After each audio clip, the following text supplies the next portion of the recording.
Hello everyone, आज मैं आपके सामने नया टॉपिक लेके आ रही हूँ जो कि पीडियाट्रिक नर्सिंग से रिलेटेड है। इस चैप्टर का नाम है children with various disorder and disease. Children में जो बच्चों में छोटे बच्चों में बहुत से ऐसे डिसऑर्डर होते हैं और डिसीज़ होते हैं, उसके बारे में आज हम स्टडी करेंगे, उसके बारे में हम लोग पढ़ेंगे। तो इसमें पहला एक डिसीज़ है renal system.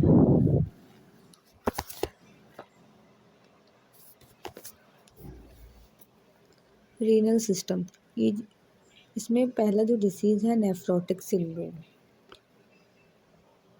Definition: It is a primarily glomerular disease characterized by proteinuria, hyperalbuminemia, diffuse edema, high serum cholesterol, hyperlipidemia. It is primarily glomerular disease means सबसे पहले कहाँ ग्लोमेरुल में स्प्रेड होता है, वहाँ से स्टार्ट होता है। सबसे पहले हम लोग देखेंगे कि ग्लोमेरुल होता क्या है। ग्लोमेरुल जो होता है वो नेफ्रॉन में प्रेजेंट होता है। इसका जो सबसे फर्स्ट पार्ट होता है उसको हम ग्लोमेरुल कहते हैं। और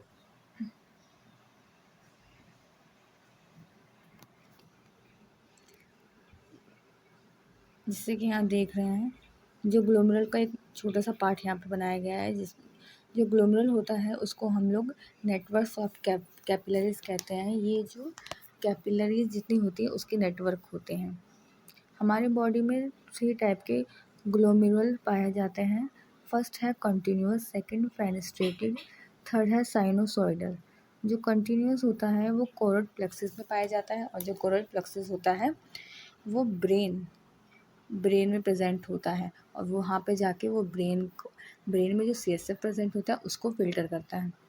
फेनेस्ट्रेटेड क्या होता है? ये नेफ्रॉन में प्रेजेंट होता है, और नेफ्रॉन में ग्लोमेरुलर पार्ट में प्रेजेंट होता है जहाँ पे यूरिन का फिल्टर होता है। थर्ड है साइनोसॉइडल। साइनोसॉइडल कहाँ होता है? ये लिवर में प्रेजेंट होता है, जहाँ मेटाबॉलिक वर्क होता है ये उस जगह प्रेजेंट होता है। जो ग्लोमेरुलर होता है उसका वर्क है वो यूरिन को फिल्ट्रेशन के लिए रिस्पॉन्सिबल होता है, जिसकी नॉर्मल वैल्यू होती है 180 लीटर पर डे। मतलब ये 180 लीटर पर डे यूरिन को फिल्टर करता है, और मिनट की बात करें तो 125 ml पर मिनट ये यूरिन को फिल्टर करता है। कॉजेस देखेंगे किस किस कारणों से हो सकता है। पहला है auto immunity due to antigen.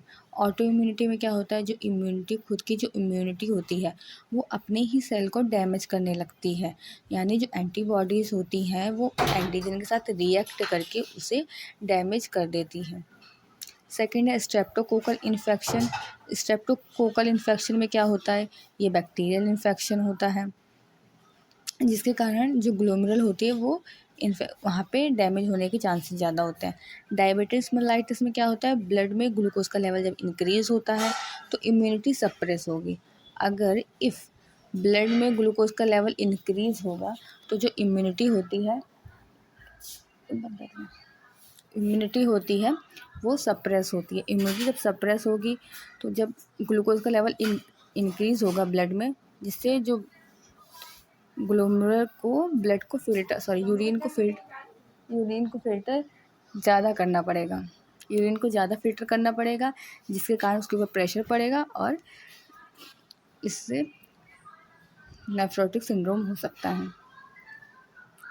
Leukaemia में क्या होता है? ये ऑटो इम्यूनिटी, यानी ल्यूकीमिया, पहली बात होता क्या है? ल्यूकीमिया जो होता है एक ब्लड का कैंसर होता है।